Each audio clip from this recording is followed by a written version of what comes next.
Trevor. Hey, nice to meet you. Sorry. Hal Roberts with Bridge City News. I'm the Okay. news director. Yeah, pleasure. I'm the editor or whatever. Oh, nice. Yeah. That's good. Yeah. So, Kalinowski's leaving, eh? Yeah. Tim? Yeah. He says going to Holland. That's what I hear. Yeah. I Wow. mean, yeah. It's interesting. Good for him, I guess. Yeah, wow. Yeah, I mean, we don't want to lose him either. well, no, he's been great. Yeah, it's been good. So well connected to our city here. Yep. Yeah, You know? absolutely. So, He's a good reporter. yeah. Yeah, so, no, we just hired a kid. Good to go. What did you? What you fill in to replace him? Yeah, it's actually the girl that's doing, she's the Troy Reeve Scholarship. Is my mic okay? She's global right now, so. Wait a minute. You're talking about Alejandro? Alejandra? Yeah. Did you guys just hire her? Yeah. Oh, jeez. Because we reached out to her too. Oh, Yeah, okay. Well, it's good to know. Thanks for sharing. yeah. Yeah, just yesterday, actually, she signed her offer, so. Really? Yeah. Wow. Okay, good to know. Yeah.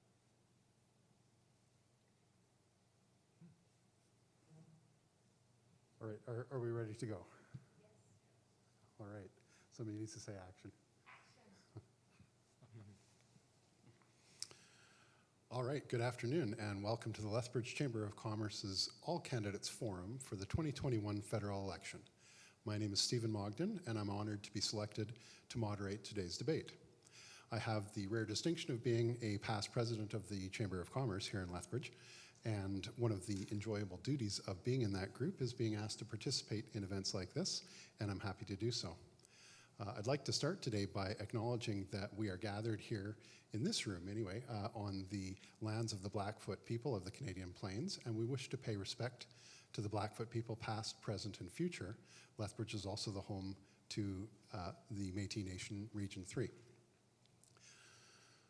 The Lethbridge Chamber of Commerce has traditionally hosted candidates forums for all levels of elections, not only for federal, but also provincial and municipal elections. It does so as a public service to the electorate at large and to its membership. The Chamber approaches a forum like this in a nonpartisan fashion. It endorses no candidates, nor any political party, even though the Chamber will take positions on policies that are relevant in the election at hand, and that, in the process, may support or criticize a party. This particular forum is a little bit of new territory for the Chamber, inasmuch as it is the first election forum the Chamber has hosted during the coronavirus pandemic. The original plan had been to have an audience here in this room to ask questions of the candidates and to gauge for themselves in real life how the candidates respond. Unfortunately, current events and the Alberta government's recent response to those events have caused the Chamber to have to switch plans a little bit. Therefore, we do not have an in-house audience. Our audience tonight is you out there in the ether, I suppose. We are grateful to all the candidates and to our media panel for being able to pivot along with us in order to still allow this event to take place and move forward. Today is really dedicated to the candidates and ultimately to you out there watching this as the voter. The candidates will each have the opportunity to introduce themselves to you and to make their case directly to you. They will face questions from our media panel, which I will introduce momentarily, and they will have the ability to answer those questions without interference. But there will be the opportunity for true debate between the candidates. That leads me to our format today. I will, as I said, introduce our media panel momentarily. After that, I will introduce the candidates, and we will receive opening remarks from each candidate. Each candidate will have 3 minutes at that point to give their opening remarks. We will proceed alphabetically by surname. In fact, I'll just go through the candidates right now. So we are joined today by Jeffrey Kapp, representing the Christian Heritage Party, by Rachel Harder, representing the Conservative Party of Canada, by Devin Hargraves with the Liberal Party of Canada, by Kimmy Hoven with the People's Party of Canada, with Elaine Perez of the New Democratic Party of Canada, and Kim Seaver running as an independent. Thank you all for being here. After the candidates give their introductory remarks, we will have 1 hour of questions from our media panel and, for lack of a better word, audience questions. We have received questions from our members, from people interested via email, and so when we have time and we can fit those in, we will have some questions from the audience as well. Normally, we would be rotating between our media panel and our audience members, but we just don't have that format available to us today. And I think truly our media panel will be earning their keep today. Questions will be allotted 30 seconds for the question itself, and then we'll have 1 minute of response time for the candidate. Each candidate has on their table in front of them 2 rebuttal cards, and they can use those rebuttal cards at any point during the 1 hour question period. Our timekeeper tonight is Chris Karui. He's well in sight of the candidates with a very visible clock timer, and we will ask you to keep your responses to that timer. We don't want to have to cut off mics and stuff like that. So following those questions and answers, we will then have closing remarks from the candidates. That will be 2 minutes for each candidate to deliver their closing statements. And in that respect, we will go in reverse order from the opening remarks, so that would be reverse alphabetical order. Our backup moderator tonight, in case I get struck by a heart attack or something like that, is our Chamber of Commerce CEO, Cindy Voss. With that, we will commence. Assisting us today is our panel of local media personalities. We are always grateful to be able to rely on the insight, experience, and professionalism of these fine folk, and I'm honored to introduce them to you. In no particular order, we are joined today by Dory Modney with the Jim Pattison Broadcast Group, immediately to my left. After that, Trevor Bush with the Lethbridge Herald, Hal Roberts with Bridge City News, and finally, Danica Ferris with Global News. Thank you all for being here. And without further ado, let us begin. I will ask Dory Modney to provide us with the first question of the forum. Okay, this question is for Kimmy Hoven. Your leader wants to take more money from the wealthy for projects that his government would see as appropriate. I work for one of Canada's 10 wealthiest men who provides jobs for thousands and thousands and thousands of people across this country. I'm one small little cog in the wheel. If a man or anyone has spent his entire life building up his company, why should the government come in and tell him what he has to be doing with his money? Why should the government be taxing the wealthy so much, particularly when this man already gives an inordinate amount of money to charity, and he's in the process of building 2 hospitals right now? Was that to me, or? Oh, I'm sorry. I'm sorry. That should be to Elaine Perez. I'm so sorry. I genuinely believe that during this pandemic, a lot of Canadian citizens in the working class have been, losing jobs, and they're afraid right now. They have no fallback. The small amount of CERB that was given by the Liberal government was ultimately only the bare minimum that we could give. While companies are getting richer, I do believe that we should be spreading wealth to those who can't. There's no reason why someone could be making billions of dollars while the average person is struggling to put food on the table, or is fearing of eviction, no childcare, or even losing their jobs. Thank you very much for that, Elaine Perez. I got ahead of myself a little bit. I don't know if anybody else noticed it, but we were supposed to have the introductory remarks. So with that, we will go alphabetically by surname. That brings Jeffrey Kapp of the Christian Heritage Party as our first opening remarks. Long before the COVID-19 affair arose, Canada had an incredible amount of accumulated debt, and this was being added to every year with the budget deficits. Debt, as you well know, accumulates interest, and this interest was being paid to the lenders, commercial banks. Why should we, the taxpayers, be creating the profits that are paid to bank shareholders? Leaving the debt to our children and grandchildren, as earlier debt was left to us, can be characterized as theft.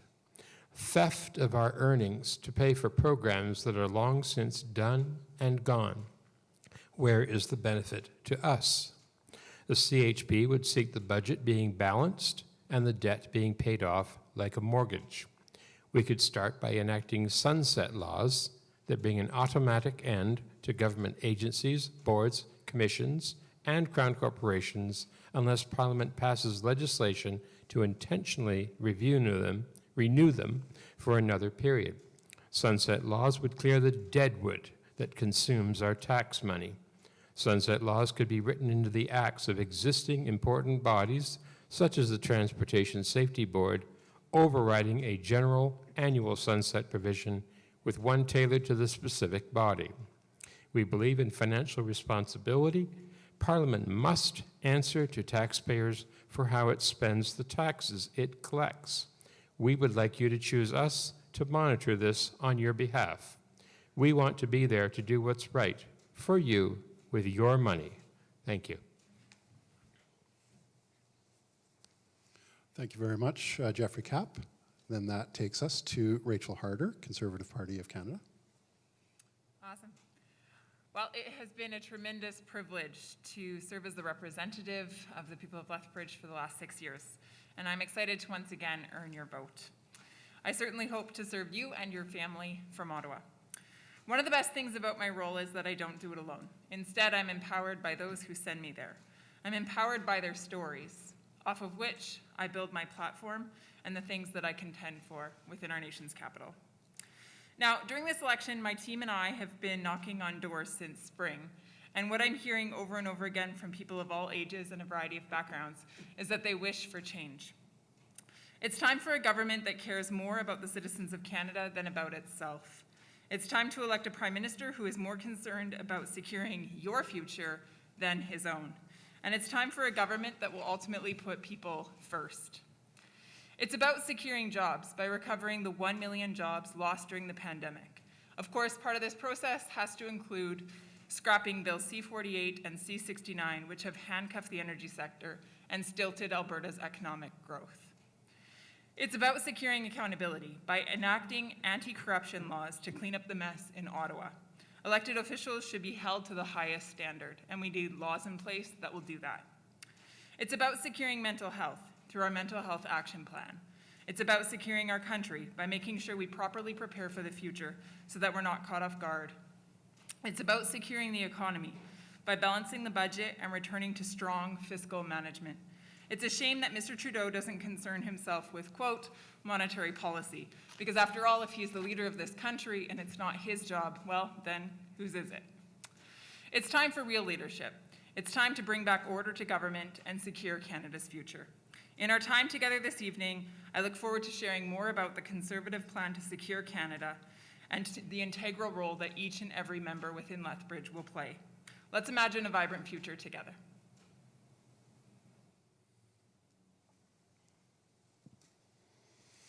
Thank you, Rachel Harder. Just so everyone's aware, we do have 3 minutes for the introductory remarks. Okay. That takes us to Devin Hargraves with the Liberal Party of Canada. Devin. Thank you. I'm Devin Hargraves, your Liberal candidate for the riding of Lethbridge. Since I moved here in 2011, I've been a staunch advocate for our region in areas from post-secondary issues to mental health, to getting a ban on conversion therapy in front of the House of Commons. During this time, I've worked full-time in disability insurance, as well as volunteered in event management, and just celebrated 7 years with my wife. I'm running in this election because I believe we need a strong voice fighting for our region, and this is a pivotal year in Canada's future. We've supported Canadians with direct payments like CERB, with loans and wage subsidies for small business, financial support for workers on the front lines, and funds to reopen schools safely. Our government worked hard to bring in vaccines and is committed to continuing to ensure that we're ready for future pandemics if they were to occur. I believe all Albertans deserve a chance to get ahead. That's why we're working hard to ensure we get $10 a day childcare in Alberta, moving towards introducing pharmacare with an agreement already signed in PEI, and move forward with our plan to boost the old age security pension by 10% next year for seniors 75 and over. We're also going to do what we can to ensure that everyone has a chance to buy a home. We'll introduce a tax-free first home savings account to allow Canadians under 40 to save up to $40,000 towards their first home and to withdraw it tax-free. In addition, we're going to support the hiring of 7,500 doctors and nurses to ensure everyone has access to health care and continue our work to eliminate all long-term drinking water advisories for Canada's First Nations. This election is different. The stakes have never been higher. I'm approaching this campaign with the same passion, hope, and hard work that I've brought into all areas of my life. With your support, we can and we will move forward for everyone. Thank you, Devin Hargraves. That takes us to Kimmy Hoven with the People's Party of Canada. Kimmy. Good evening. As the People's Party of Canada representative, I'm here to stand for truth. I'm here to stand for freedom and for rights. We've seen what has happened over the last 20 months in regards to our rights being taken away or being withheld from us. We have seen division, we have seen coercion, and we have seen a lot of pain and suffering, whether it be mentally as well as financially. I'm here to say that People's Party of Canada defends its citizens. I grew up in Lethbridge. I have 3 daughters. I'm a business owner. I've been through the dirt with everybody else that's gone through this. We may be in the same storm, we aren't in the same boat, but together we need to stand and fight. I'm passionate about what I do. I love my country.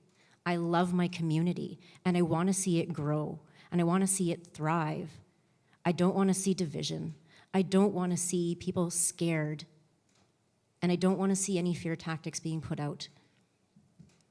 I'm here to stand for freedom, respect, fairness, and responsibility. We as a government need to stand up and take accountability for the debts that we have instead of laying it on the Canadian citizens.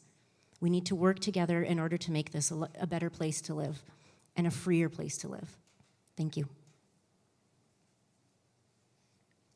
Thank you very much, Kimmy Hoven. That takes us to Elaine Perez with the New Democratic Party of Canada. Elaine. Hello, my name is Elaine. I am representing the New Democratic Party today because I truly believe in building a better future for generations to come. We can't change the past and we can't change the things that have already happened, but I do believe that we owe it to the youth to build stronger communities, to build a better economy, to take action for climate crisis. We need to have a better and comprehensive universal health care for them. I also believe that education should be accessible. It should not be a privilege or a luxury. Education can take us far into the future. It can build a better community. And I really do believe that whatever future that we all have relies on our youth today. And we can't have that if we're all going to be held back in the past, and we're all going to be, we're only thinking about money, or we're only thinking about the kind of debts that we're holding. But we should be also thinking about the people who are going to be taking part in this society and going to be voting soon.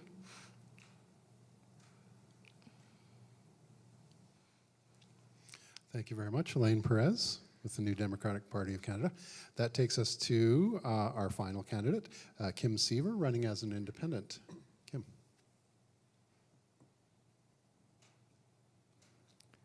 Hey, fellow workers. My name's Kim Seaver, and I'm running as your independent candidate in the Lethbridge Federal 2021 election. The reason I'm running is because I feel like Lethbridge has given me a lot over the 23 years that I've lived here, and I want to give something back. Lethbridge has given me a college diploma, it's given me a university degree, it's given me many jobs, It's given me my first home, and it's given me a community where we could raise our 6 children over the 23 years that we've lived here. And I've always wanted to give back, and that's why I have volunteered much of my time to sitting on over 24 boards and committees and commissions. And it's that same sense of giving back that has motivated me to run for this position. Now, because I'm running as an independent, I don't have the large party infrastructure that my other candidates have.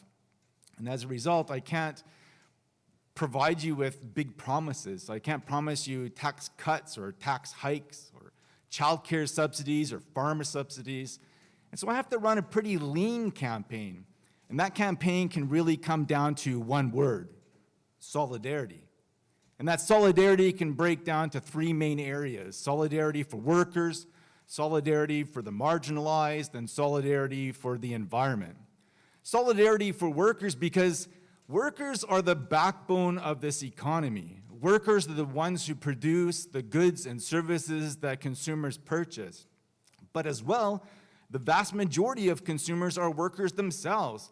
80 to 90% of consumers in Canada are workers themselves. And as they produce the goods and services, and as they consume the goods and services, they are the ones who drive the economy. They are the ones who are the true job creators. Solidarity with the marginalized because I believe that everybody should be treated equally, regardless of sexual orientation, or gender, or ability, or religion, or ethnic background, or class status. We should all have the same access to the same services, the same opportunities to find success in our lives, whatever that looks like. And finally, solidarity with the environment because we all breathe the same air and drink the same water and eat food that's grown on the same land, food that feeds us as well as feeds the world. And to me, we as humans are stewards of the land, not owners of it. Solidarity.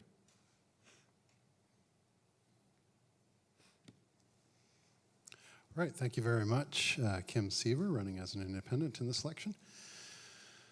We will now return to our media panel. And my apologies for getting ahead of myself.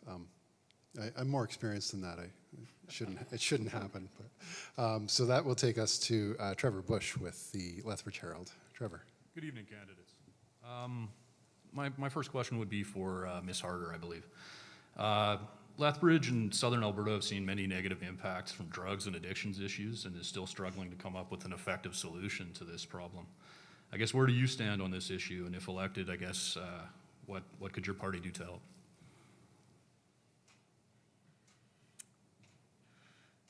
Yeah, thank you for the question, Trevor. I think it's certainly an issue that is facing us very presently. It's a hot topic. When it comes to drug addictions, certainly here in Lethbridge, we see a high degree of opioid overdoses and deaths that result because of that. There certainly needs to be a lot done about that. I think we have to start with this premise. These are individuals who have incredible potential. These are individuals who need hope. These are individuals who need help. These are individuals who need to be understood. And these are individuals who struggle with a drug addiction most often because of a mental health concern and or because of trauma that has happened in their life. And so I think starting from that premise, we need to provide them with the mental health support that is required. And in addition to that, we need to see them as individuals who have a future ahead of them and provide detox beds as well as recovery programs, which is something that the Conservatives are committed to should we form government.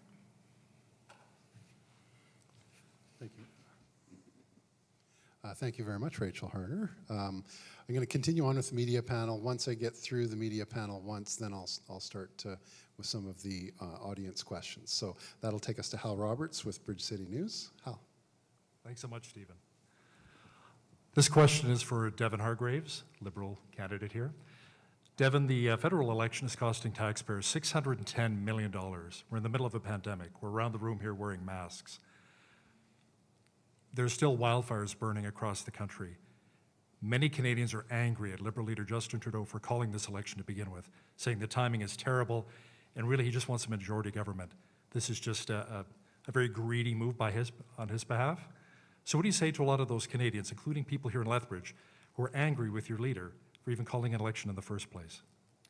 Thank you. It's been an unprecedented 17 months. We've never experienced anything like this in our lifetimes, and I hope don't again, or for the sake of our children in their futures. But being an unprecedented time, it is time to get a new mandate. Regardless of who wins, there's going to be a lot of money being spent, and it's time that Canadians have their say on how they want to move forward for everyone.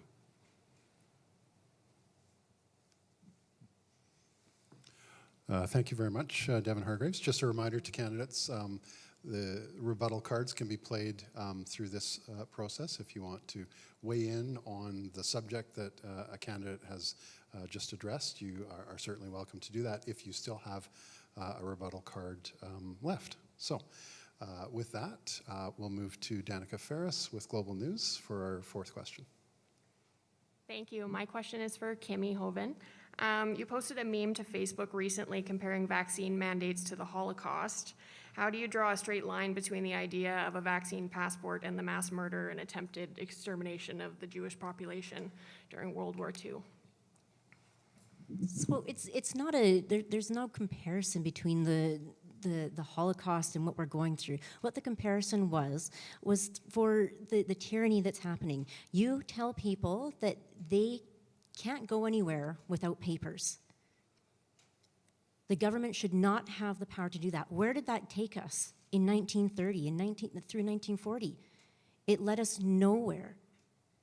It's not an offensive, it's history. If you want to erase history and what comes from history, then we haven't learned anything. We haven't. We need to defend our rights. We need to stand up and say that these things that are being put in place, these mandates, telling us that we need to inject our children, that we need to cover up with our faces with masks, that we need to not see friends and family, that we can't go out to dinner with who we want to go out with. That's atrocious. Am I comparing myself to what happened to people over there? No. But we're going down a very slippery slope. And if we don't stand up, and if we don't take control of what's going on as Canadians, our freedoms will be removed, and they are being removed. As of Monday, in Alberta, there is nothing offensive about history. And for me to show the comparison of where history went in 1930 to where it's going now, I stand by that. It's not offensive at all. Thank you. Thank you very much, Kimmy Hoven. I'm going to move to an audience question emailed in, and then after that we'll return to a media panel, and then I'll try to do alternate them one by one. This question is actually for Devin Hargraves with the Liberal Party. Devin, moving forward, how will your party support small businesses? What is the plan for the Canada Emergency Wage Subsidy and the Canada Emergency Rent Subsidy? Where is that going? Yeah, thank you for the question. So as of right now, I believe it will be being continued. We do believe that small businesses are the backbone of our economy, and I think we've seen a lot of small businesses that have been hurt over this pandemic. So we will continue to provide, as well as to move forward with initiatives like $10 a day childcare, which is going to leave so much more money in the community, and we hope that that will continue to go to small business as well. Thank you very much, Devin Hargraves. That'll take us back to our media panel, and we'll continue on with Dory Modney. Dory. This question is for Rachel Harder. 3/4 of every glass of water that is available to Lethbridge residents comes off the eastern slopes of the Rockies. And Erin O'Toole hasn't really fleshed out anything in terms of yes or no against the coal mines or what else he'll be doing for the ecology. Could you tell us a little bit more about where the party stands in that regard?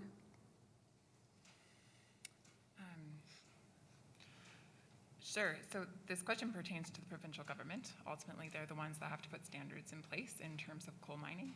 So it's one that would be best suited for our MLA or the Premier of Alberta.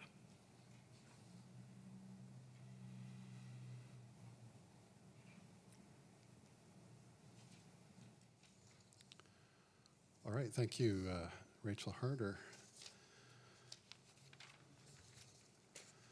That was, I did have an audience question on that item. I need to find it and eliminate it. But I am going to go to an audience question, a little bit timely. It's going to be directed to Jeffrey Kapp with the Christian Heritage Party. And Jeffrey, what is your stance on vaccination passports as they infringe on human rights due to their medical nature? That is from an audience member sent in. Kimmy Hoven put it well. This is a road we dare not go down. We've already allowed ourselves to be taken too far down this road with the closure of businesses while leaving large conglomerates open. No, we oppose the idea of a vaccine passport. We've seen the disaster of that in Nazi Germany. We've seen the disaster of it in China with their social credit system, which somehow ended up on a Government of Canada website a couple of days ago. No vaccine passport. We need to face this with courage and trust, not fear, paranoia, and suspicion. Courage and trust.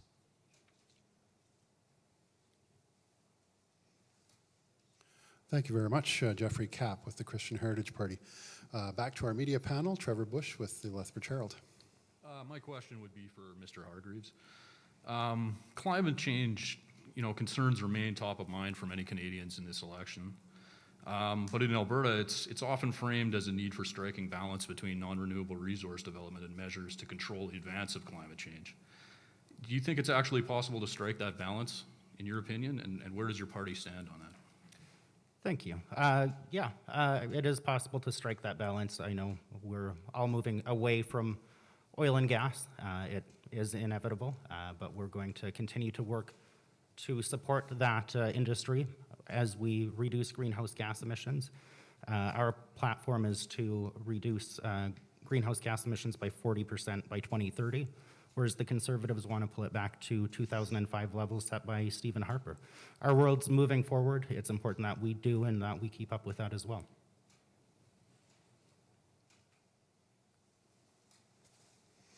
Thank you very much, Devin Hargreaves. Heard the Conservative Party mentioned there. No? Our next question is going to come from our audience, sent in to us. The Chamber does a little bit prioritize business questions, so that's where this is coming from. This question is actually going to be directed to Elaine Perez with the New Democratic Party. Elaine, what is your position and your party's position on the concept of income splitting and the potential freedom of choice that this can potentially provide for a family? I'm actually not sure, if I'm going to be honest. I'm not 100% familiar with this term of income splitting, but I'm assuming that it's for a two-person household, the two are. If I may, I don't have an answer for that. And that's all right. I think voters appreciate honesty in the people that are running. So thank you very much for that, Elaine Perez. That will take us forward with our media panel to Hal Roberts with Bridge City News. Hal. Thanks so much, Stephen. This question's for Kimmy Hoven with the PPC and the big purple wave that a lot of the PPC have been talking about, potentially taking away votes from the Conservative Party of Canada. But I want to talk more about your leader, Maxime Bernier. On our newscast, we've had many different clips of Bernier talking about he doesn't like having the vaccine shoved down his throat. He's very, it almost appears like anti-vaccine. He doesn't want the jab, as he calls it. Yet 71% of Albertans are fully vaccinated. Many people feel this is the best way out of the pandemic, is being vaccinated. So what do you say to those Albertans and people here in Lethbridge who have been vaccinated and feel this is the best course of action, whereas your leader is saying, no, I don't want the jab? Thank you for the question, Hal. So Maxime and the People's Party of Canada stand for freedom of choice. What an amazing thing to have, to choose what you do with your body and what you put in your body. I respect those that have been vaccinated. The People's Party of Canada is not anti-vax and we're not pro-vax. We're pro-personal choice. So why should I mandate, why should Maxime mandate or put rules on anybody that they need to do something? People have a conscience, they have the ability to choose for themselves. That's our God-given right. It's part of our Constitution. So for people to say that Maxime is anti-vax or it's untrue, because there are candidates that are vaccinated, there are candidates that are unvaccinated. Everybody has the right to choose. I have the right to choose, you have the right to choose. It's not my turn to judge. I don't. I support, I am friends with people that are vaccinated. So no, People's Party of Canada is pro-choice, your life.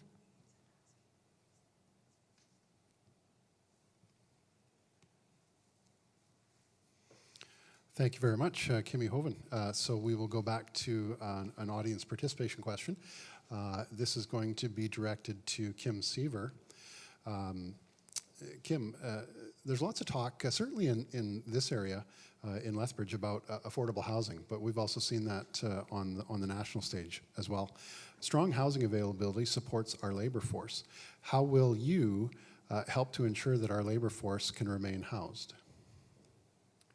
That's an interesting question. I appreciate that. Lethbridge is really interesting in that we have the lowest median wage in all of Alberta. We also have some of the highest housing costs in all of Alberta. As a result, that ends up meaning that we have the lowest rental affordability in Alberta. And so it's really difficult for people to be able to find affordable housing. Not only that, but the country has drastically reduced how much social housing it builds. 40 years ago, the federal government was building 25 to 30,000 social housing units every year, and now it's less than 3,000 social housing units every year. We need to do a better job of providing affordable housing.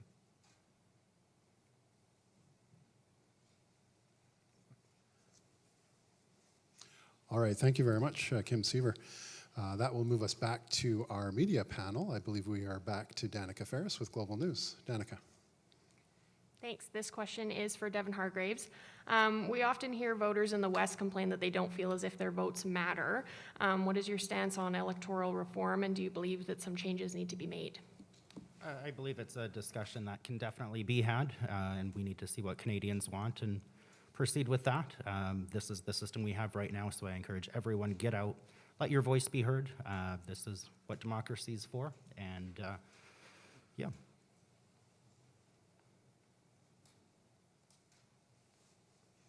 Thank you very much, Devin Hargraves. Just a reminder to candidates that they have rebuttal cards available to them. Everybody's saving them for the last 10 minutes, maybe.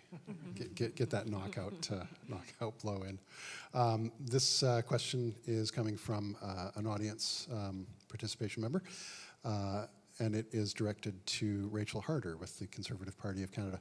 Rachel, what are your thoughts on modernizing the temporary foreign worker program? There must be a way to improve the appeal process and assist with chronic labor shortages. Certainly we've seen businesses here in this jurisdiction and elsewhere complaining about labor shortages.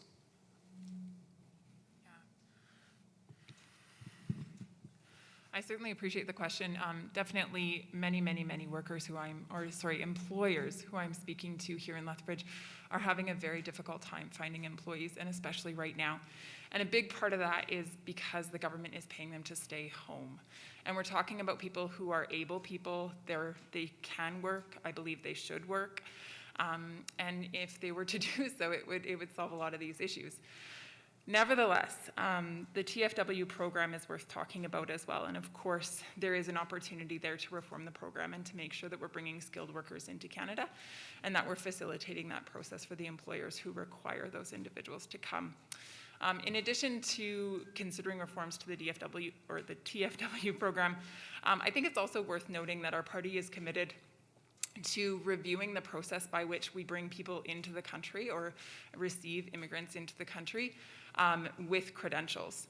So looking at the credentials that they're coming from another country with, and then seeing what can be transferred here to Canada and making that transferability easier. So for example, when doctors come over, can they write a test? Can they do a practical examination? Can they show their skill set here and then take on a job in order to help us fill the labor shortage?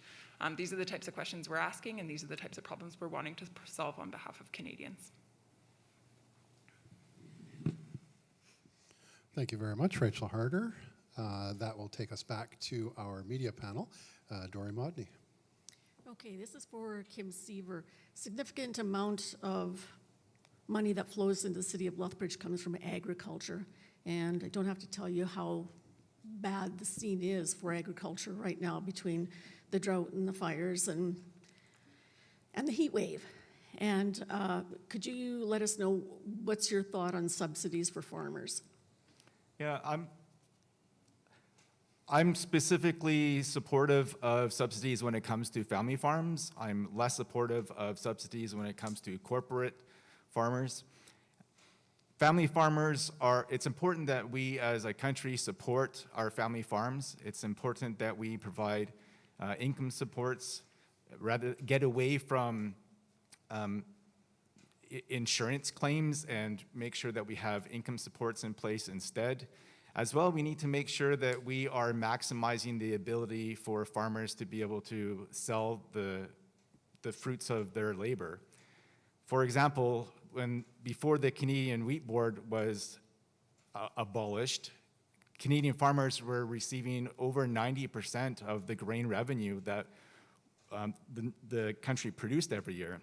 2 years after that, it dropped down to 41%, and some economists say that if it continues this way, it could get as low as 20%. Most of that revenue ends up going to grain companies instead. Thank you very much, Kim Seaver. We'll go back to an audience question. This was submitted to us through the Canadian Mental Health Association, Alberta South Region. And the question is going to Elaine Perez with the New Democratic Party of Canada. Elaine, as an elected official, how would you work to try to make our community better for those with mental health, low income, and mobility issues? I have previously stated that I am in support for universal health care and comprehensive universal health care at that. That includes pharmacare, dental care, optometry, and mental health. I believe that mental health, we all have mental health, and we should all be taking care of that as well as other parts that we'll need. Along with those needs, the federal government will allocate, or the federal government should allocate more funds to each province for their healthcare systems, so that they can make programs programs for low-income people or those who don't have insurance that cover mental health care. It is quite expensive trying to see any psychologists or psychiatrists here in Alberta as is. And I think that everyone in Canada would benefit with having more subsidies for that.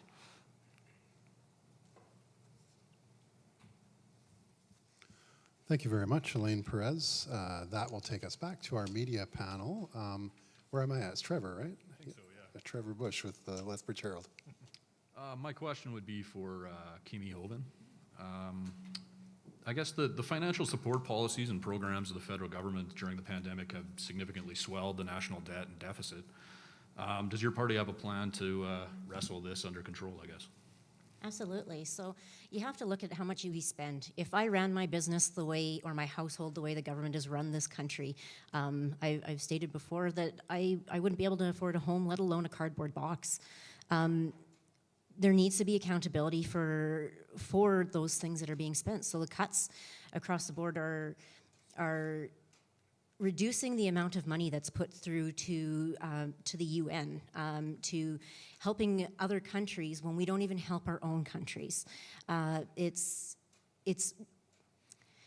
balancing a budget and creating sustainability for our country before we put it anywhere else, and that's before. And then once that's done, then we can do tax cuts.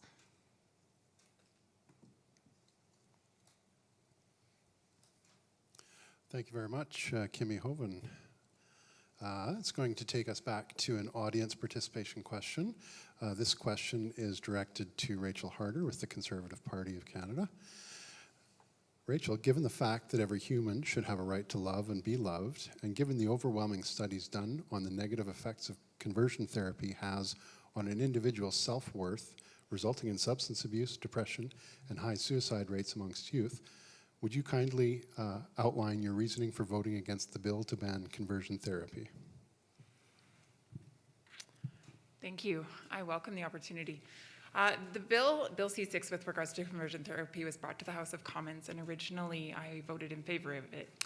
I did so because I'm, of course, in favor of the spirit of the bill, which is to do away with any harmful practice toward an individual who looks to change their sexual orientation or identity. Look, every individual deserves to be treated with utmost dignity, respect, and honor. This bill was brought forward to committee and it was studied extensively, and the definition of conversion therapy is extremely vague. As a result, experts from across the country recommended that amendments be made. Those amendments were ignored, and not just ignored, but actually they were refused by the Liberal government. And so it's as if the government actually purposely wanted the legislation to be muddy, which is sad, because it resulted in a super convoluted and weak piece of legislation. And so because of that, as a legislator that takes my role seriously, I could not vote in favor of it in its final form. But I think something's really important here, and that is this. Devon, as the Liberal candidate, actually has an opportunity to pressure his government to do the right thing. And he should be asking these questions of the Prime Minister.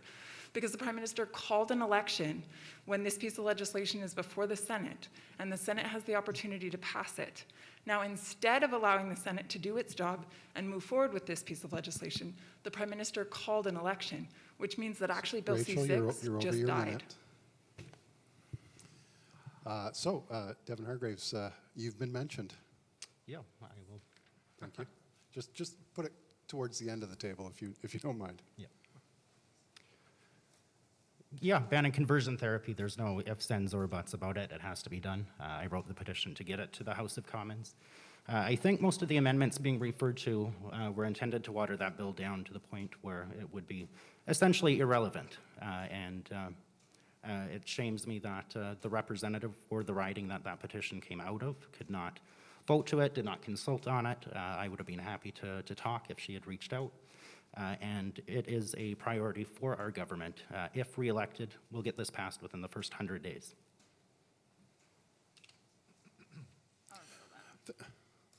Oh, you're rebutting? Yeah. Okay. Back to you, Rachel Harder. Well, I think in the spirit of wanting to restore trust to the political sphere, it's important that I clarify a few things. For Devon to say that these amendments would somehow weaken the legislation is actually to call into question hundreds of experts from across this country who spoke out about this piece of legislation. He is not the one to be consulted. He is not the expert. There are others who were to be consulted.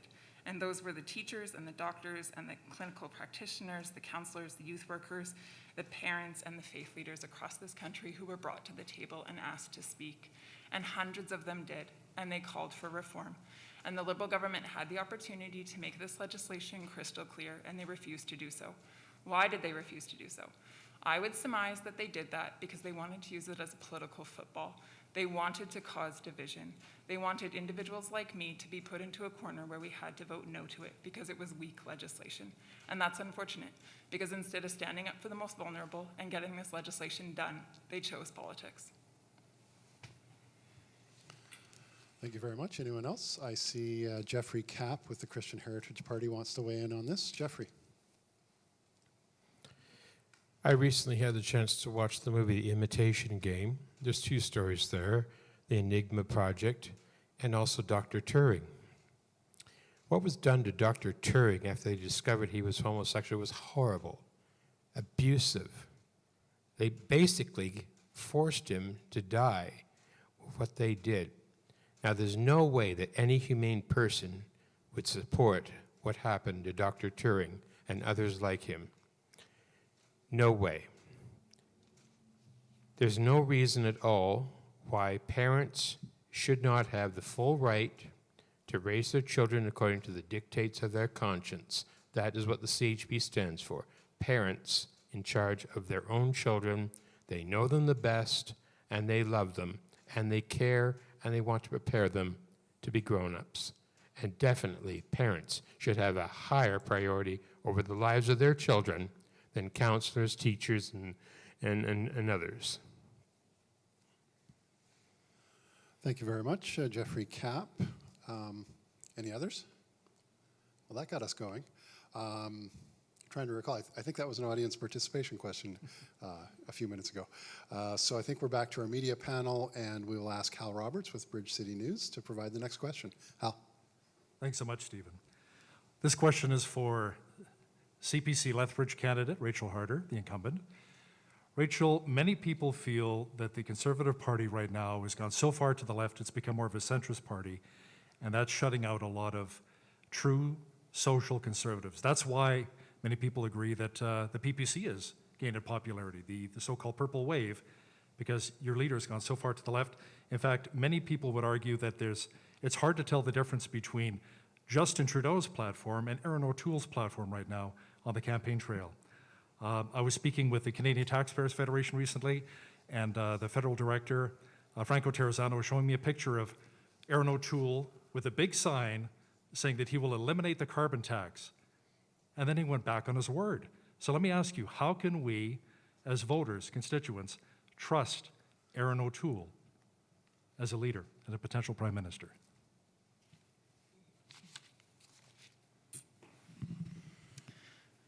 Hal, it's an excellent question. I think certainly this election has been a very interesting one and a very challenging one across the country. And a number of considerations have certainly had to be taken. When it comes to Erin O'Toole and it comes to the Conservative Party of Canada, we remain committed to growing the economy, and we remain committed to balanced budgets. We remain committed to producing jobs. I think at the heart of being conservative is these things. And so balancing the budget within 10 years, making sure that we're living within our means, making sure that small business owners or local business people are celebrated rather than penalized, ensuring that taxes are cut back rather than being increased, making sure that red tape gets scrapped instead of more being implemented. These things are important. These are the things that make Canada strong, and these are the things that are pivotal to what it is to be conservative. But what about him going back on his word with a carbon tax? That's really the heart of the issue here. I think that's up to my leader to answer that question. All right, thank you very much. That will take us to another audience participation question. This is going to go to Kim Seaver. Kim, what are your recommendations to help speed up the Indigenous reconciliation process?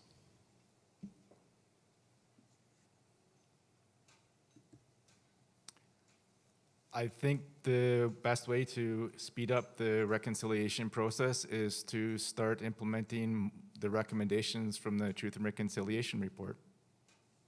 It's been 6 years and we haven't implemented the 93 recommendations, and so we need to start doing a better job of that.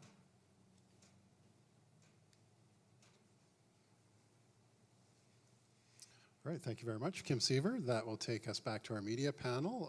I believe Danica Ferris with Global News is our next. Okay, sorry to go back on you, Kim, but I've got another one for you. I just wanted to go back to your opening remarks where you talked about solidarity. Can you clarify how that can lead to actual action that voters can have confidence in?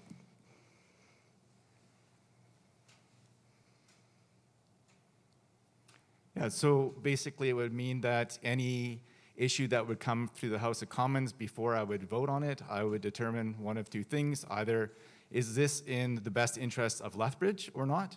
Or does this benefit workers, the marginalized, or the environment?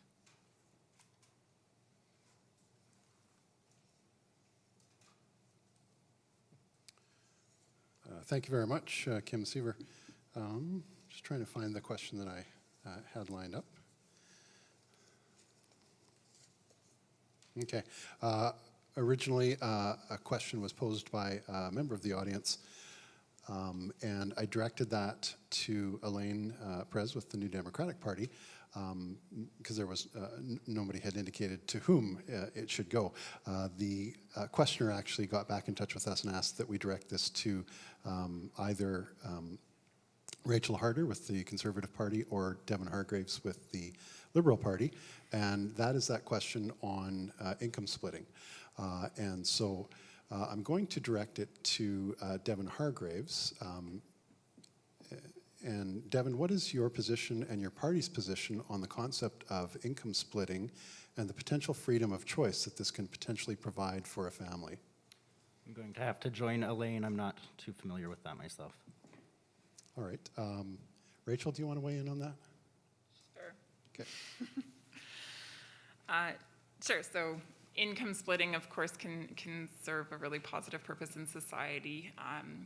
When you have a home of two individuals who are, building a life together, each is bringing in an income, and so it's only right that their income is considered in that same capacity. So rather than having one income considered and then the other income's considered and them remaining entirely separate, income splitting allows for them both to be considered. And if some income would need to be split and shared with the other partner for tax purposes, that would be made possible. I do believe that in a household, again, it's a partnership. You're working collaboratively in order to build a home. I believe that it's only right that you would be able to split your income.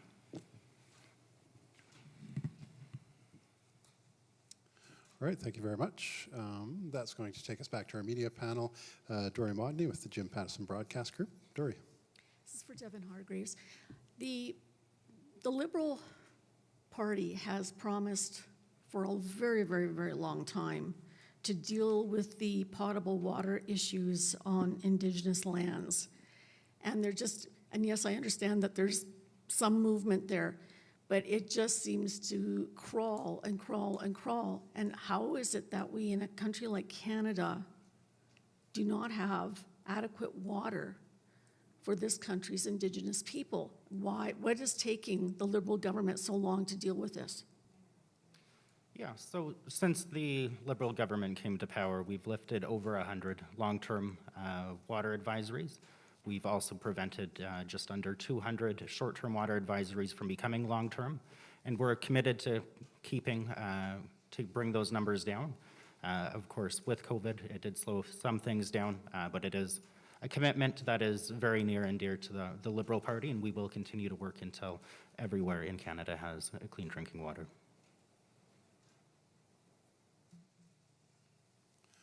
Thank you very much, Devin Hargraves. I'm going to go back to an audience participation question. This is going to go to Kimmy Hoven with the People's Party of Canada. Kimmy, how can your party stand on the issue of one's body or the integrity of one's body when it comes to wearing of masks, but not when it comes to abortion? So it's all about freedom of choice. The party doesn't have a stance on abortion because it's your personal choice. It doesn't have a stance on masks because it's your personal choice. How you feel, what you feel safe doing with your body is your right. Once again, I cannot tell you what to do with your body. I can only make a decision on what I can do with my body. I can place the pros and cons. I can place everything in front of you. I can give you research, but you have to inform yourself as I have to inform myself. So why would I take a stance on abortion? I'm pro-life, but am I going to tell somebody else that they can't be pro-choice? Absolutely not. That would be against the constitutional rights. Freedom, fairness, respect, and responsibility. Thank you very much, Kimmy Hoven. It's going to take us back to our media panel. Trevor Bush with the Lethbridge Herald. Trevor. Thank you. My question would be for Rachel Harder. Many of the polls I've been seeing have shown a surge in support for the PPC over the 2019 election. I'm just wondering if you're concerned about vote splitting and how that might impact conservative hopefuls in ridings across the nation. I thank you for the question. I do see the polls. I do see that there is potentially some concern there with regards to vote splitting on the right, and I certainly believe that this election is the most important in a generation. Our country is going down a really dangerous path in terms of debt and deficits, and in terms of infringement on people's personal choices and freedom. And I think that that needs to be quelled, and this is our opportunity. And so those on the right, I do believe that we need to unite. What I find unfortunate is the tactics that the PPC uses. You've noted that their slogan is, choose us because all the rest suck. I think that's really sad. So they're not saying what they stand for, they're just saying what they stand against. So if I was considering the PPC as a voter, my number one question would be, well, what's your platform? What are your foundational pieces? What are you advocating for on behalf of Canadians? Because it's easy to say all the rest suck. It's easy to point out the problems with other parties. But what's your vision for a vibrant Canada? And I think the Conservative Party of Canada has that. And Kimmy Hoven playing the first of your rebuttal cards. Kimmy, go ahead. Betcha. Vote splitting, what kind of tactic is that? It's not a tactic. Voting is a democracy. It's our democratic right. You vote your conscience. Everybody's voice matters. So why should I tell you, you have to vote this way because it's going to make a difference? Your voice already makes a difference. So, not my words, other options suck. Well, heck, yeah, sometimes other options do suck. It is what it is. Like, I that's a very childish thing to pull out. I get that you're doing it. But vote splitting is not a thing. We're Canadians. Vote your conscience. Vote your values. Vote your beliefs because your voice matters. Vote splitting is not something that it's not even a debate. Thank you very much, Kimmy Hoven. Next question is an audience participation question. And we'll stay on the topic of voting and how that's done. This question is going to go to Elaine Perez with the New Democratic Party of Canada. Elaine, you have I don't know how old you are, but you have a youthful appearance, at least to me. Elections are about the future, but despite that, getting youth interested in the political process can be difficult. What would your party do to address that problem, and how important is that? Thank you for the question. I am 22 years old.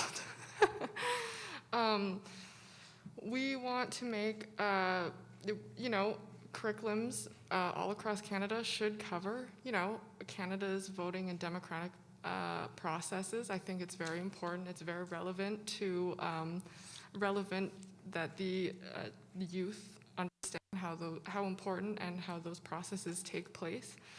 Unfortunately, usually the university here usually does polling, but they haven't due to COVID, which is very unfortunate. But usually we do implement a lot of talks. They had the forum at the university just this week.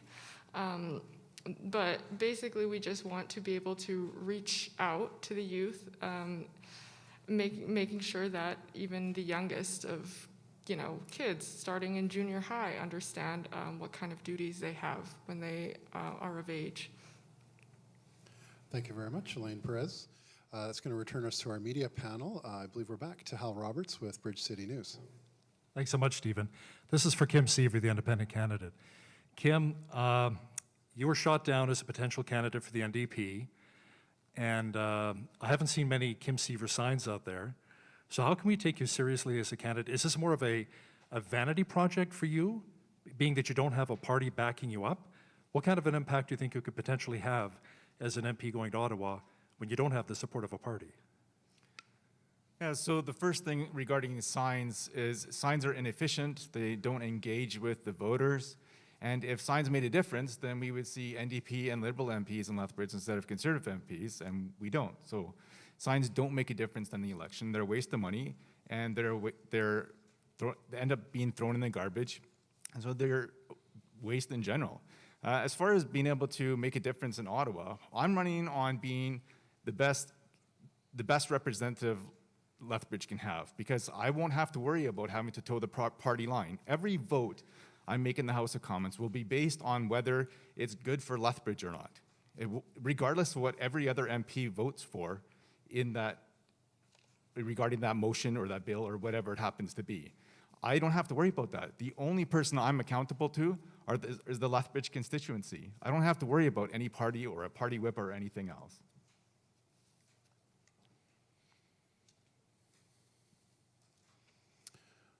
Thank you very much, Kim Seaver. We're going to return to an audience question. This was emailed in to us, and it's going to Rachel Harder with the Conservative Party of Canada.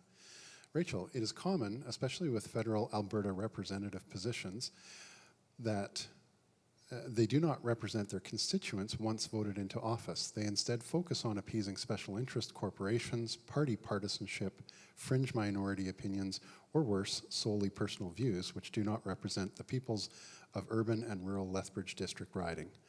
What assurances can you give to representing your constituents rather than one viewpoint, a party viewpoint, that does not align with the majority of the district? Thank you. I suppose you could look at my record. So I have 6 years having served as the Member of Parliament. And each and every year, that is a normal year, I attend about 200 or more events throughout the community, making myself available to constituents, having conversations with them, getting to know what's most important. And then I bring their voice to Ottawa. In addition to that, I take a ton of one-on-one meetings in my office. I do a lot of Zoom one-on-one meetings as well from Ottawa. I take the opportunity to go to a lot of roundtables, host a lot of roundtables as well from my initiation. I host town halls, at least 2 a year, one in the fall and one in the spring. This is a great opportunity for any member of my constituency to come out and voice the things that matter most to them. I also provide mail-outs on a regular basis, whereby I invite feedback from my constituents. I also have a social media pages, and I also take emails and phone calls, etc. So I try to make myself as available as possible to the voices of those in Lethbridge, and then I take those voices back. Those stories are what empower me to be an effective representative. Thank you very much, Rachel Harder. That'll take us back to our media panel to Danica Ferris with Global News. Thank you. This one is for Devin Hargraves. We hear a lot about students and the price of tuition and how it continues to go up and they struggle. Earlier this year, the U of L took part in a campaign about food insecurity. So it's not just tuition that they're struggling to pay for, it's other things. Earlier this week, we heard about the price, or about inflation going up about 4% over the last month. How does your party plan to help students afford to not only pay for school, but pay for other things? Yeah, thank you for the question. So first off, most directly tied to students, we would eliminate interest on student loans. That would potentially save students somewhere around $3,000 by the end of that loan. Additionally, $10 a day childcare. It's good for everyone. It's great for students as well. It's properly designed, and it would create additional jobs as well as our work on housing, making it more affordable for everyday Canadians to buy a home and have a sense of security, and go from there.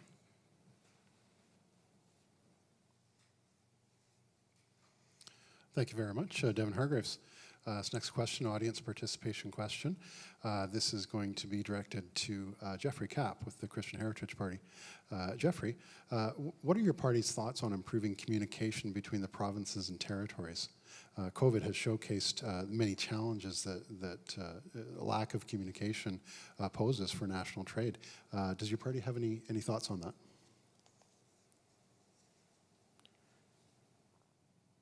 I'm sorry, well, I would note that there haven't been any First Ministers meetings since the COVID affair began, but as to communications, I'm sorry of it. I apologize to the person who asked the question, but I'm afraid I'm really not clear. Perhaps the person could email back and perhaps give me an example of where the communication is broken down. All right, thank you very much, Jeffrey Kapp. That'll take us back to our media panel. Dory Modney with Jim Pattison Broadcast Group. Dory. Okay, this is for Kimmy Hoven. You've spoken repeatedly about your party's respect for personal choice. Does your party have, let's say, draw a line anywhere where someone's personal choice is impeding the life and livelihood or impacting the life and livelihood of another human being? It's the constitutional rights. We know good from evil, well, the majority of us do. And if you're going to put somebody else's life at risk, then obviously there are laws in place for that. There are. But for your personal choice, if you're going to choose to smoke, that affects you. If you're going to choose to rob a bank, that affects you, but it affects everybody else. But I didn't tell somebody to rob the bank. There are laws in place, and there's consciences in most people's heads, I believe. I have faith in humanity that make us think about that. So it's accountability. Thank you. Thank you very much, Kimmy Hoven. This next question is directed to Rachel Harder with Conservative Party of Canada. And this audience member says, we need to renew our relationship with the US.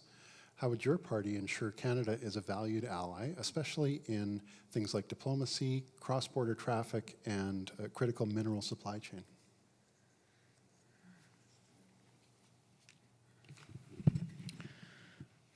Again, excellent question. The United States of America is our biggest trading partner, so we definitely need to do all that we can to maintain that relationship, to make sure that it's strong. I think the advantage of the Conservative Party of Canada is that we already have members within our caucus who have worked really hard over the last number of years to develop positive relationship with members that are a part of the American government. And so it would actually be quite easy for us to transition and to continue those positive relationships, to continue building them as we move forward, and to continue advancing our trade partnership. Canada is an export nation. If we do not maintain that, if we do not make sure that that is kept strong, and that's with the US and other countries as well, of course, but again, talking about the US as our largest trading partner, if we don't make sure that's strong, if we don't maintain those diplomatic relationships, we're in trouble. And ultimately, it's businesses that will suffer, because it's those businesses that rely on their partnerships with the US in order to maintain their livelihoods and the livelihoods of their employees. So this is absolutely crucial, and our party would do all that we can to make sure that that is kept strong. Thank you very much, Rachel Harder. That will take us back to our media panel. We're at Trevor Bush with Lethbridge Herald. Trevor. Thank you. This question would be for Kim Seaver. Alberta's had a pretty strained relationship with Ottawa in recent years. I guess, what do you see as the impact of that, and how can the federal government help to improve that relationship? Well, honestly, it's the Alberta government that needs to improve the relationship, because it's the Alberta government that is being adversarial. And certainly the federal government should be open to discussing the needs of Albertans, but the Alberta government is the ones who are refusing to maximize their fiscal capacity.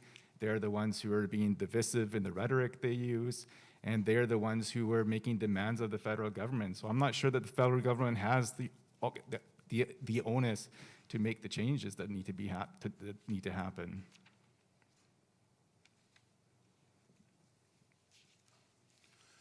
Thank you very much, Kim Seaver. Just by way of a programming note, we have about 15 minutes left in this portion of the question and answer before we get into our wrap-up closing remarks from each of the candidates. So just a reminder, some of you still have, I think everybody still has at least one rebuttal card, and if you haven't played one, you have two. So they're not worth anything at the end of the night, so make sure you use them. We're going to go back to an audience question. This question is directed to Devin Hargraves. It's a bit of a two-part question. Devin, what are the most effective ways to address housing affordability? We've certainly seen a lot of that talk on the campaign trail, certainly at the leaders level. And a little bit related to that, will you address, please, the Liberal Party's plans to tax capital gains on the sale of a principal residence? Absolutely. Thank you for the question. I think we've got a very comprehensive platform on housing, which is allowing up to $40,000 for a tax-free savings account, if you will, for the purchase of your first home, as well as increasing the first-time home buyers incentive from $5,000 to $10,000 and banning foreign ownership over the next 2 years. And that'll kind of help the market get back to normal. As far as taxing the capital gains on principal residence, that's not going to happen. We've talked with people higher up in the party. They've assured me that's not going to happen, and so we're not going to tax them. Thank you very much, Devin Hargraves. That'll take us back to our media panel. I believe we return to Hal Roberts with Bridge City News. Hal. Thanks so much, Stephen. This question's for Jeffrey Kapp with the Christian Heritage Party. Jeffrey, I've chatted with you in the past. You say you're very much a pro-life party. So tell me something. How would you win over the pro-choice voters who are out there? And if you were elected, would you potentially want to try and reopen the abortion debate in our country? The abortion debate in this country is stalled by our activist Supreme Court. They have usurped, because of the Charter of Rights and the Constitution Act of 1982, they have usurped the right of elected legislators to make these decisions.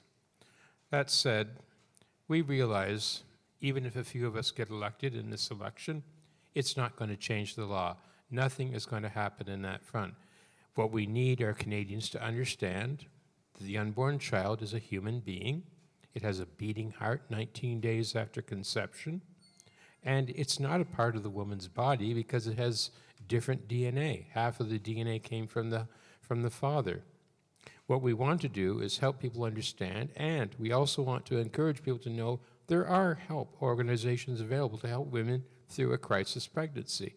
So we want to empower that connection so women don't fear that abortion is their only choice.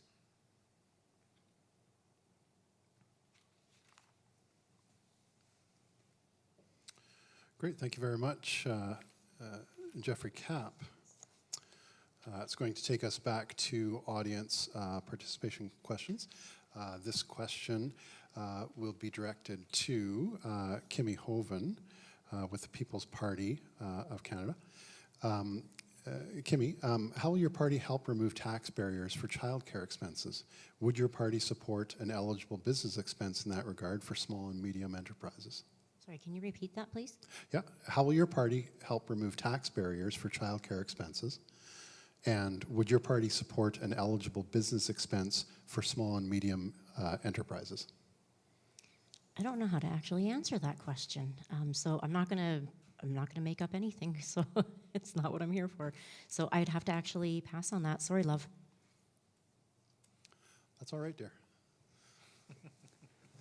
That's going to take us back to our media panel. Danica Ferris with Global News. This question is for Elaine Perez. We touched on it a little bit, but obviously it's been a really tough year for farmers, and that's a huge industry here in southern Alberta. How would your party work to support farmers who have been struggling due to drought and other things over the last little while? It's actually quite similar to Kim Seaver's answer. I believe that the federal government, whoever's elected, especially the NDP, I know, have a platform that that want to implement incentives for family farmers. That I think that would cover the basis of trying to help small businesses, and I think that with farmers as well, who make a living off of their livestock or from any of the crops that they're growing, they should also be given financial help, especially when they lose product because of climate issues.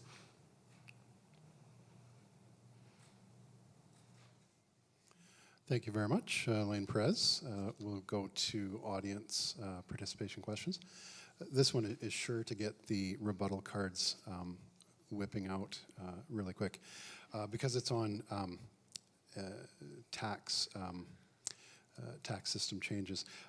It is going to be directed to Devin Hargraves. Devin, what will your party do to ensure that the Canadian tax system encourages the reuse and retrofit of existing and older buildings, including heritage buildings, an essential part of any climate strategy? Can you repeat the question? Yeah. What will your party do to ensure that the Canadian tax system encourages the reuse and retrofit of existing and older buildings, including heritage buildings, an essential part of any climate strategy? Yes, we bring in a clean electricity standard as well. Moving to retrofitting buildings is going to create an entirely new job market and room for people to transition to greener energy.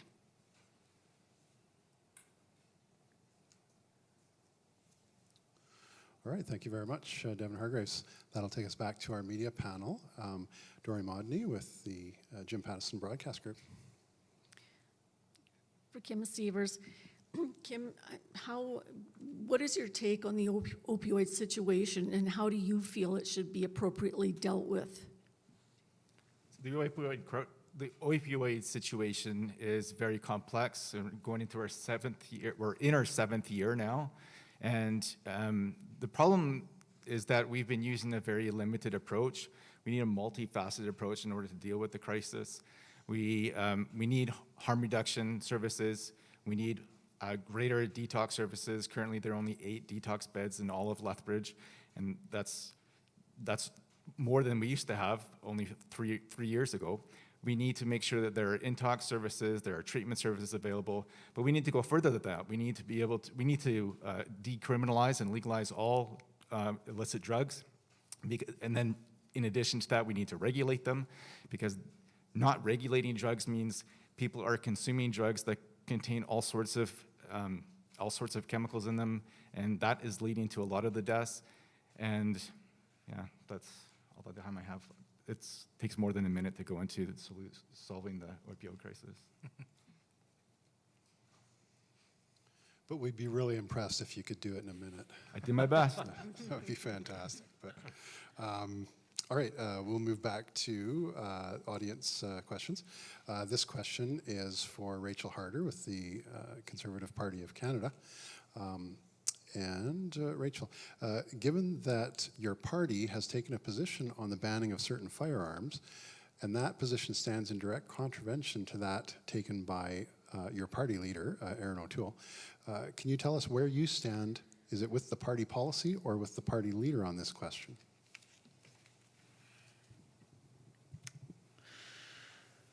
Yeah, thank you. So when it comes to firearms, I think there's something that is really important for every Canadian to understand first and foremost, and that is that we have robust legislation that's already in existence in this country. And when an individual looks to acquire and use a firearm, they are put through a training course, they are put through a test with use of that firearm. And they are vetted in terms of their background, in terms of reference checks, in terms of their mental health, in terms of their criminal record. And then they are finally granted a license. And they are only able to acquire a firearm when they produce that license. We have great laws in this country. And so I am proud to be the individual who sponsored the petition that asked for the repeal of Bill C-71.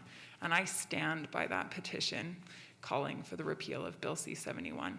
And I believe that our responsible firearms owners should be held in high accord. They are law-abiding citizens. Let's go after the gangs. Let's go after the criminals. Let's go after those who are acquiring their firearms illegally across the border. Thank you very much, Rachel Harder. Jeffrey Kapp, I see you're playing a card. Firearms laws are not obeyed by criminals any more than they're going to obey laws against bank robbery, assault, or break and enter. What we need is to make it extremely costly, penalty-wise, to have a firearm on you when you commit a crime. If you have a firearm, your sentence for whatever the crime was should be doubled. If it's a loaded firearm, it should be quadrupled. And if you fire that firearm as part of a crime, your penalty should be 12 times the normal. That would make it extremely costly to an individual to involve a firearm in their crime. And that is going to hammer it home.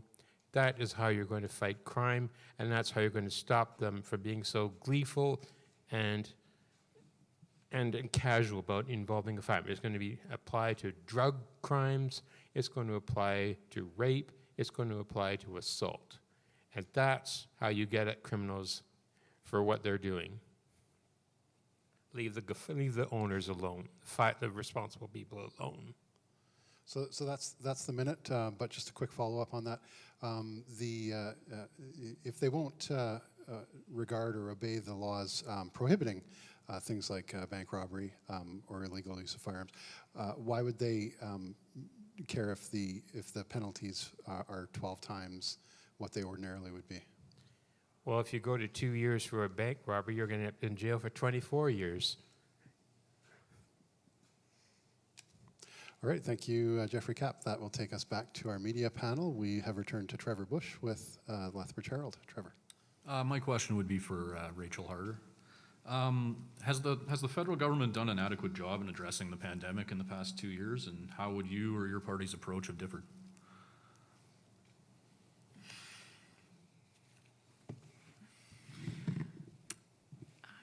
I would say that they have not done an adequate job in handling the pandemic. And I think we would have to go back to February 2020 in order to understand that. We have a monitoring system in place in this country, GFIN. And that monitoring system indicated to the federal government that they should shut down our borders in order to keep citizens safe. So international travel should have stopped at the beginning of February. Had we done that, we would have been in a very different position even within 4 months. However, the health minister kept saying over and over and over again, it's no big deal, it's no big deal, it's no big deal, no problem here, look elsewhere. Every single time we questioned the government in the House of Commons. As a result, it wasn't until the middle of March that it was finally taken seriously. That's 6 weeks for the virus to spread. Beyond that, it was an absolute mess in terms of the procurement of vaccinations, in terms of issuing advice, in terms of getting the best health regulations out there to people. It's been a mess from the beginning. But had we shut down our borders when we were first asked to do so, I think we'd be in a very different position today. And we have to look no further than Taiwan to see the difference that could have been possible. They're functioning life as normal. In fact, they were 4 months after they shut their borders. Anyone else? Still rebuttal cards.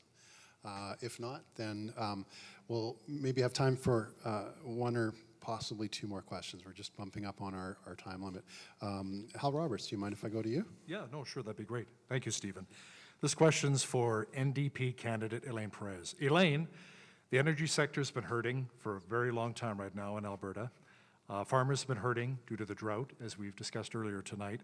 What kind of potential new industries would you like to see come to our city and our region of southwestern Alberta to maybe diversify our region so we're not relying so heavily on agriculture here in the Southwest? The NDP has talked and discussed about the importance of the carbon tax.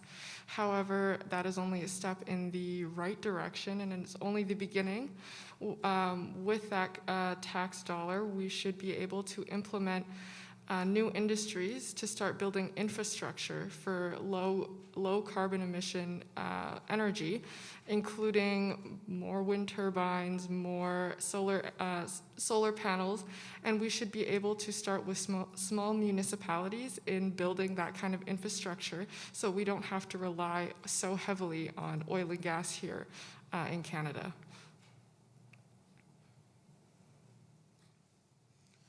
Thank you very much, Elaine Perez. Any rebuttals on that? Seeing none. Danica, do you have one final question for any of our candidates? Sure, I can ask one more. This one's for Kimmy Hoven. For a lot of voters, a lot of young voters, a lot of people that I talk to, climate change is top of mind during this election. I guess what would you say to those voters, and what's your stance on climate change? we're not climate alarmists. Being knowledgeable and following the science, absolutely. But to pose fear and to be fearful of something that's a natural happening is not something that you should be doing. Take a look at Canada. Our emissions levels are low. We are an amazing country covered in green space. We have so many things put in place to make sure that we keep it that way. And if there's things that need to be done in order to better that, then yes, that work needs to be done. But there's no need to be afraid. Why push fear? Fear doesn't do anything. Absolutely not. More critical thinking and more initiative would definitely help. Why not pull things together? Thank you very much, Kimmy Hoven. I think that's our last question. So anybody want to weigh in on that? Still with a rebuttal card? Sure. Rachel has one. Jeffrey, you used yours. Sure. I think one of the things that's really important for us always to consider when we're talking about the environment and a way forward is we actually need to celebrate the technology that is coming out of Canada. So when we talk about climate change, we're talking about complex problems, a complex issue that requires a complex solution. And one of those solutions is carbon capture, utilization, and storage. If we can continue to develop technology here, which we do incredibly well, and then take that technology and export it to other countries, we really can make a difference. Right now, Canada produces only 1.5% of all of the global greenhouse gases in the world, which means we can do everything possible for ourselves. But if we do not take our technology and export it, then we do not actually have the correct plan. So let's take that technology, let's ship it all over the world to places like China and India and other Asian countries that require that technology to clean up their environment as well. And let's actually cut back greenhouse gas emissions. Thank you very much. Rachel Harder, any last call? If not, then that will conclude our question and answer portion of this evening. I'm now going to ask the candidates to provide their closing remarks. You may take up to 3 minutes to deliver your closing remarks for each of you. We are going to go in the reverse order of our introductory remarks that I eventually got to. And so that will be first Kim Seaver, running as an independent. Kim, your closing remarks. Thank you. So as an independent, I'm trying to run politics, or do politics a little bit differently. As I've already mentioned, I'm not doing any signs. I'm also not taking any donations. And I'm also trying hard not to get caught up in the habit of criticizing the other candidates or their parties leaders. Because I want people to vote for me because the things I say, the positions I put out are things that resonate with them. And I don't want them to vote for me because I've convinced them that I'm better than the other people, that I'm not the bad guy. And so I'm trying to avoid getting into that habit, which we see all the time. Our society is very divisive and polarized at the moment, and it seems to be becoming even more so, and I'm trying to overcome that. I recently conducted a survey of people who said that they were planning on voting for me. And what I found is that there was broad-based support across the political spectrum. I had over half of the people who voted NDP in the over half the people who said they were going to vote for me voted NDP in the previous federal election. 28% had said they voted Liberals, 7% said they voted Green, and 8% said they voted Green, and 7% said they voted Conservatives. And so I'm pleased that the things I'm saying are resonating with people of all sorts of political stripes, because my intent isn't to support any one particular type of voter. My intent is to support all voters. When I say solidarity with workers, it means solidarity with workers, not solidarity with one particular type of worker. It doesn't matter to me what your political stripes are, as long as you are willing to come together and support one another. And then as a community, we can come together and find solutions collectively that can make life better for the most people. Solidarity. Thank you very much, Kim Seaver, running as an independent. That takes us to Elaine Perez with the New Democratic Party of Canada. Elaine, up to 3 minutes for your closing remarks.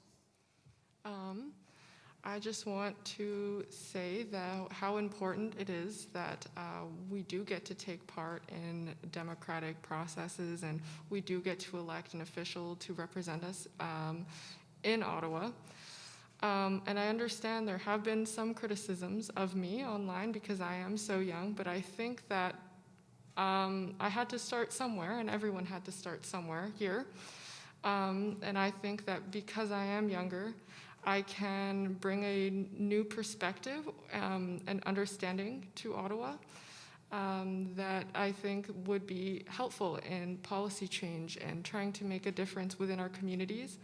And I want to be able to make sure that the youth are being heard, and I want to make sure that the minority communities in Lethbridge are also being heard, because they also have needs that are bigger than,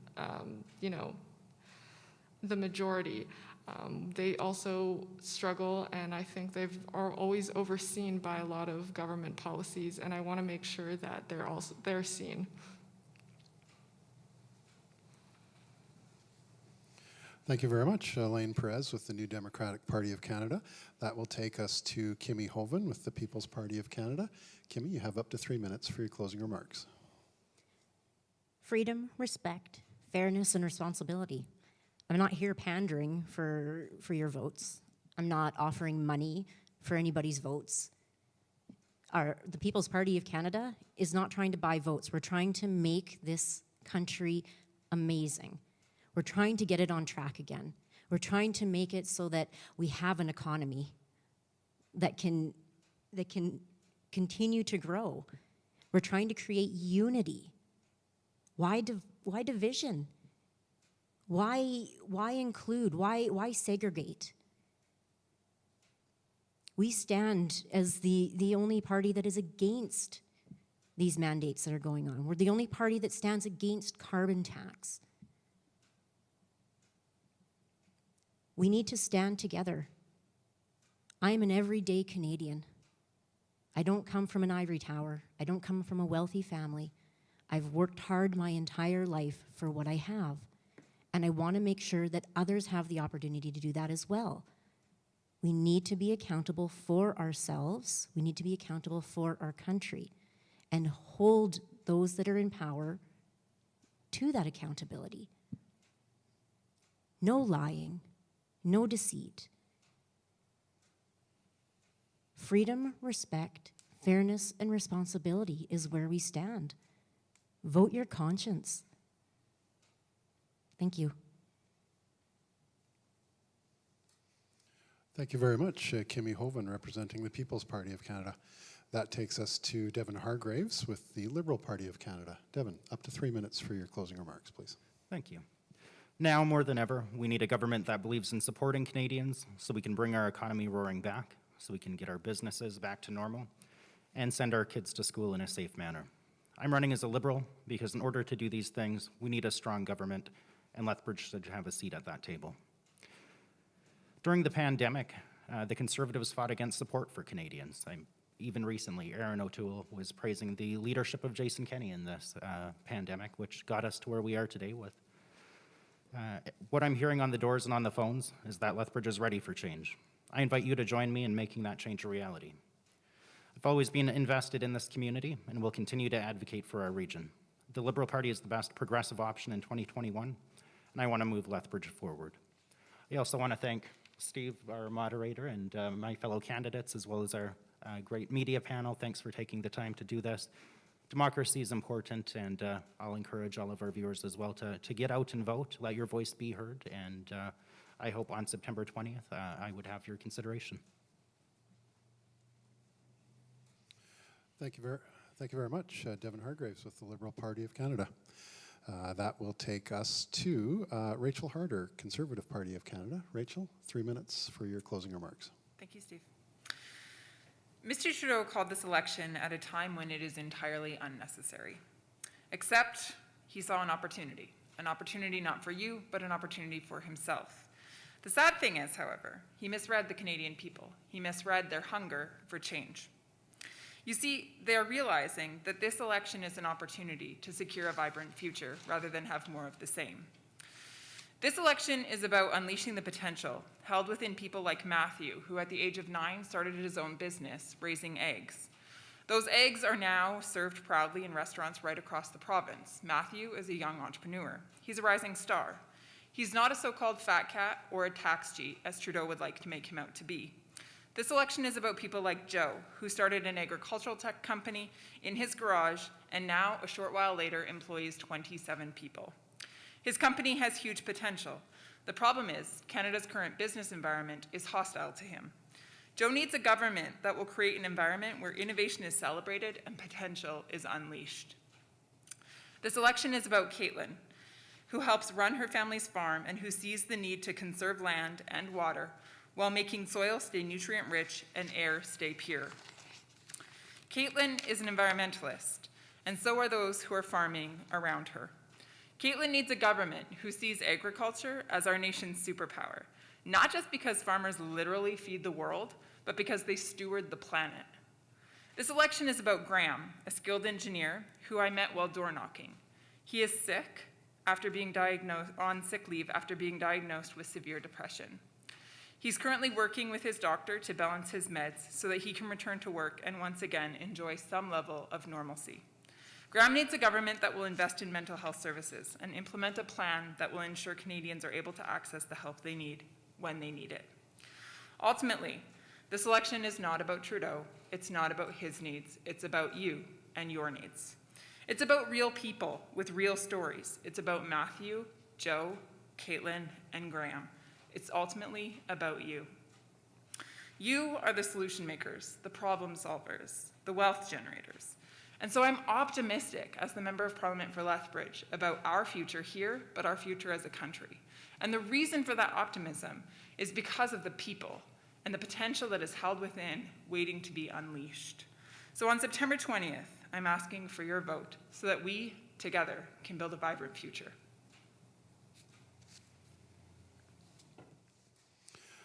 Thank you very much, Rachel Harder with the Conservative Party of Canada. That takes us, last but not least, to Jeffrey Kapp with the Christian Heritage Party. Jeffrey, you have up to 3 minutes for your closing remarks. Thank you.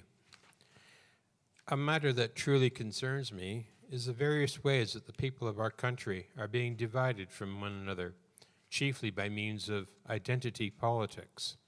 People should be judged on their individual merits, character, and integrity, not on the basis of how much melanin they have in their flesh, not on the basis of what country they were born in, what their beliefs are, not on the basis of their medical and health choices. People being judged as individuals is a vital component of the equality guarantees in the Charter of Rights and Freedoms. This charter is meant to assure us that, before the law of the land, we are entitled to equal application of the charter rights, equal access to justice in the courts, equal right to be presumed innocent of an accusation, equal right to speak our beliefs and our views with an equal expectation to respect the basic human dignity of each person. Let us stand against attempts to draw lines between us using identity politics, group rights, critical race theory, special rights demands. Let's all be Canadians together without hyphenation, even as we rejoice with those who celebrate the beauty of the cultures who made each of us what we are. The slogan of the Christian Heritage Party is life, family, and freedom. Life, we treasure life from its very beginning in the womb to natural death. Family, the foundation of a nation, is a strong family environment. Freedom, the freedom to believe who we are, the freedom to speak who we are, and to not be afraid of what the other person says. Thank you. Thank you very much, Jeffrey Kapp, representing the Christian Heritage Party. That concludes our final remarks from the candidates. And as well, that will conclude our forum for today. We're so pleased that you out there watching this have taken the time to be involved and listen to the candidates as they respond to important questions and make their pitch to you. We truly hope that this assists you as you go to the polls in a few days' time here. I would remind you to make sure that you do get out and vote on September 20th or in one of the early voting opportunities available through this fairly short election period. Our sincere thanks goes to our media panel, to Dory Modney with the Jim Pattison Broadcast Group, to Trevor Bush with the Lethbridge Herald, Hal Roberts with the Bridge City News, and Danica Ferris with Global News. They bring the substance to these events, and they do it with respect and class. We're so grateful at the Chamber to continue to have a good relationship with our local media and to be able to call on them to assist with these events. Big thank you also needs to go out to the Southern Alberta Ethnic Association for providing the venue for today's forum. It's unfortunate that we were not able to have the audience in attendance here and to be able to show off to them the wonderful facility that the Southern Alberta Ethnic Association has here. Thank you goes to Runner's Soul for providing the donation of the time clock for this evening. Aside from myself, I think that's the most constant fixture of these debates. Thank you goes to the Lethbridge Chamber of Commerce, of course, to the CEO, Cindy Voss, and her great team for planning this, and then having to throw that plan on the ash heap and do a new plan in less than 24 hours. So great work to Cindy and her team. They do a great job. Thank you so much to the candidates for being here and for working with these challenging, changing conditions. It's no small or easy thing to put yourselves out as a candidate for political office, and it seems to get more difficult as social media grows in influence. You really make yourself a target for the slings and arrows of any who care to cast them your way. Your participation tonight was spirited but respectful. And we thank you for being so wonderful to work with. We wish each of you the best of luck in the rest of the campaign and going into Monday's election. With that, we will conclude our program. On behalf of the Lethbridge Chamber of Commerce, I'm Stephen Mogden, asking you to please be kind to one another and help each other get through these challenging times. Thank you and good day.